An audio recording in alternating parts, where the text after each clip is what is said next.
music.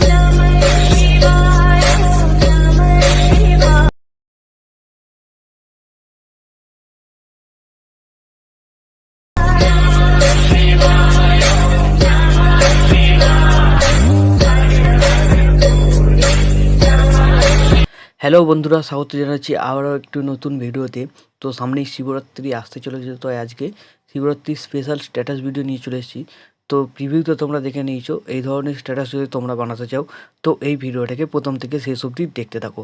তো এই ধরনের স্ট্যাটাস বানানো খুবই সহজ। তো তোমাদের লাগবে অ্যালাইট মোশন। তো এই অ্যালাইট মোশন তোমরা আমার টেলিগ্রাম চ্যানেলে পেয়ে যাবে ও প্লে স্টোরেও পেয়ে যাবে, তোমরা যেখান থেকে খুশি ডাউনলোড করে নিতে পারো। তো অ্যালাইট মোশন ডাউনলোড হয়ে যাওয়ার পর এই ভিডিওর ডিসক্রিপশন বক্সে তোমরা দুটো প্রিসেট লিঙ্ক পেয়ে যাবে, একটা বিট মার্ক আর একটা সেক এফেক্ট। তো এই দুটো প্রিসেটকে তোমাদের অ্যালাইট মোশনে ইম্পোর্ট করতে হবে।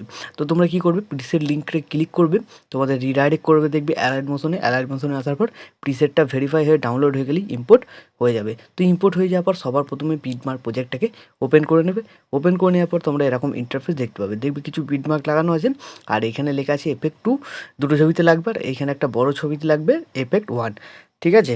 তো সবার প্রথমে চলে আসবে, দেখবে আমার একটা লোগো আছে, তোমরা যদি চাও লোগোটা ইউজ করতে পারো, না চাইলে লোগোটাকে সিলেক্ট করবে, ডিলিট করে দেবে। তোমরা তোমাদের নিজেদের লোগো লাগিয়ে নেবে, প্লাস আইকনে ক্লিক করবে, মিডিয়াতে চলে যাবে, তোমাদের যে ফোল্ডারে লোগো বা যে ফোল্ডারে ছবি থাকবে তোমরা সেই ফোল্ডারে চলে যাবে। তো সেই ফোল্ডারে যাওয়ার পর তোমরা কী করবে, তোমাদের নিজেদের লোগো সিলেক্ট করবে, তারপরে এই অ্যারো বাটনটা একবার ক্লিক করবে, এই বাটনটা একবার ক্লিক করবে, তাহলে দেখবে সবার প্রথমে তোমাদের লোগোটা এখানে অ্যাড হয়ে গেছে।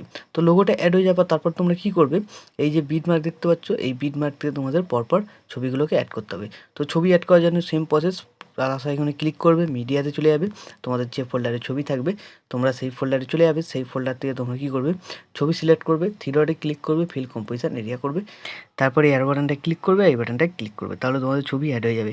তো এইভাবে তোমাদের প্রত্যেক কটা বিট মার্কে ছবি অ্যাড করে নিতে হবে। তো বন্ধুরা, আমি ভিডিওটাকে স্কিপ করে আগে সব কটা ছবি অ্যাড করে নিচ্ছি। তো এইভাবে বিটমার্ক অনুযায়ী সব কটা ছবি অ্যাড হয়ে যাওয়ার পর এখান থেকে ব্যাক করবে, ব্যাক করার পর যে সেক এফেক্ট প্রজেক্ট ইম্পোর্ট করেছিলে সেটাকে ওপেন করে নেবে। ওপেন করে নেওয়ার পর তোমরা এখানে 4টে ছবি দেখতে পাবে, 4টে ছবিতে 4 রকম এফেক্ট লাগানো আছে। তো প্রথম ছবিটাকে সিলেক্ট করবে, এফেক্টে যাবে, থ্রি ডটে ক্লিক করে কপি করে নেবে, এখান থেকে ব্যাক করে বেরিয়ে চলে যাবে, যে প্রজেক্টটা তোমরা বানাচ্ছিলে সেই প্রজেক্টটাই চলে আসবে। তো সেই প্রজেক্টে আসার পর তোমরা একটু ভিডিওটাকে একটু এগিয়ে নিয়ে চলে যাবে, যেখানে বড় ছবিটা ছিল বড় লেন্থের, তো সেইখানে চলে আসবে। চলে আসার পর তোমরা একটু নিচের দিকে চলে যাবে, দেখবে টেক্সটটা লেখা আছে 1 নম্বর এফেক্ট।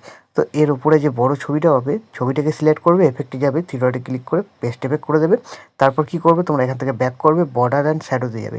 শ্যাডোতে যাওয়ার পর তোমরা স্ট্রোকটাকে অন করবে, অন করার পর এই স্ট্রোকটাকে বাড়িয়ে তোমরা 7 থেকে 8 করে দিতে পারো। তো আমি এখানে 8 করে দিলাম। তারপরে এই স্ট্রোকের কালারটা যে কালো আছে এটাকে সাদা করে দেবে। তো সাদা ছাড়া তোমরা যদি চাও অন্য কোনো কালার করতে পারো, তো আমি এখানে সাদা করে দেবো। তো সাদা করে দেওয়ার পর কী হলো, 1 নম্বর এফেক্টটা কমপ্লিট হয়ে গেল। তো আবার তোমাদের এখান থেকে ব্যাকে যেতে হবে, আবার সেই এফেক্ট প্রজেক্টটাই চলে যাবে। তো এবার তোমরা কী করবে, 2 নম্বর ছবিটাকে সিলেক্ট করবে, এফেক্টে যাবে, থ্রি ডটে ক্লিক করে কপি করবে, এখান থেকে ব্যাক করে বেরিয়ে চলে যাবে, যে প্রজেক্টটা বানাচ্ছিলে আবার সেই প্রজেক্টটাই চলে যাবে। তো 1 নম্বর এফেক্টটা যেখানে লাগালে তার আগে দেখবে দুটো একটু মাঝারি সাইজের ছবি আছে। তো এটা বড় ছবি, তার এইখানে দুটো মাঝারি সাইজের ছবি আছে। তো এর নিচে চলে যাবে, দেখবে 2 নম্বর টেক্সট লেখা আছে। তো এই দুটো ছবিতে 2 নম্বর এফেক্টটা লাগবে। ছবি সিলেক্ট করবে, এফেক্টে যাবে, থ্রি ডটে ক্লিক করে পেস্ট করে দেবে।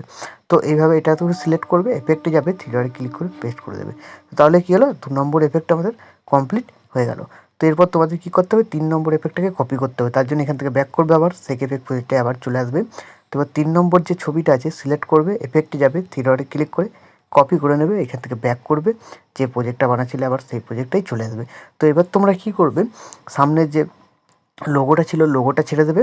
তারপর তোমরা কী করবে, ছবি সিলেক্ট করবে, এফেক্টে যাবে, থ্রি ডটে ক্লিক করে পেস্ট করে দেবে। তো এইভাবে প্রথম ছবিটা সিলেক্ট করবে, তারপরে একটা ছেড়ে দেবে, তারপরে আবার ছবি সিলেক্ট করবে, এফেক্টে যাবে, থ্রি ডটে ক্লিক করে পেস্ট করে দেবে। তো এইভাবে তোমরা করে নেবে, যে কটা ছোটো ছবি থাকবে একটা করে ছেড়ে ছেড়ে 3 নম্বর এফেক্টটাকে পেস্ট করতে হবে, আর যেটা বাকি থাকবে সেটাই 4 নম্বর এফেক্টটা পেস্ট করতে হবে। তো এইভাবে তোমরা একটা একটা বাদ দিয়ে 3 নম্বর এফেক্টটাকে পেস্ট করে দেবে। তো বন্ধুরা, আমি ভিডিওটাকে স্কিপ করে 3 নম্বর এফেক্টটাকে কমপ্লিট করে নিচ্ছি। 3 নম্বর এফেক্টটা কমপ্লিট হয়ে যাওয়ার পর আবার এখান থেকে ব্যাক করে বেরিয়ে চলে যাবে, আবার সেক এফেক্ট প্রজেক্টটাই চলে যাবে। তো এবার তোমরা কী করবে, লাস্ট 4 নম্বর ছবিটাকে সিলেক্ট করবে, এফেক্টে যাবে, থ্রি ডটে ক্লিক করবে, কপি করে নেবে, এখান থেকে ব্যাক করবে, যে প্রজেক্টটা বানাচ্ছিলে সেই প্রজেক্টটাই চলে যাবে। তো এফেক্ট লাগানো সব কমপ্লিট হয়ে গেছিলো। যে 3 নম্বর এফেক্টটা লাগিয়েছিলে মাঝখানে একটা করে ছবি বাদ ছিল, তো সেই ছবিগুলো তোমরা এবার সিলেক্ট করবে, এফেক্টে যাবে, থ্রি ডটে ক্লিক করে পেস্ট করে দেবে। তো এইভাবে তোমরা দেখে নেবে কোনটা কোনটা বাদ আছে, সেটাই 4 নম্বর এফেক্টটাকে পেস্ট করে দিতে হবে। তো বন্ধুরা আমি ভিডিওটাকে স্কিপ করে 4 নম্বর এফেক্টটাকে কমপ্লিট করে নিচ্ছি। তো 4 নম্বর এফেক্টটা কমপ্লিট হয়ে যাওয়ার পর ভিডিও এখন আমাদের সম্পূর্ণ রেডি। এখন ভিডিওটাকে সেভ করার জন্যে ডান দিকে ওপরে অ্যারো বাটনটা ক্লিক করে দেবে, এখানে এক্সপোর্টে ক্লিক করে দেবে, তাহলে এই ভিডিওটা তোমাদের গ্যালারিতে সেভ হয়ে যাবে। তো বন্ধুরা আশা করছি ভিডিও ভালো লেগেছে। ভিডিও ভালো লাগলে ভিডিওতে একটি লাইক দিয়ে চ্যানেল সাবস্ক্রাইব করে notification bell icon all set করে দেবে। তো আজকের মতো এই পর্যন্ত, দেখা হচ্ছে নেক্সট কোনো ভিডিওতে। টাটা।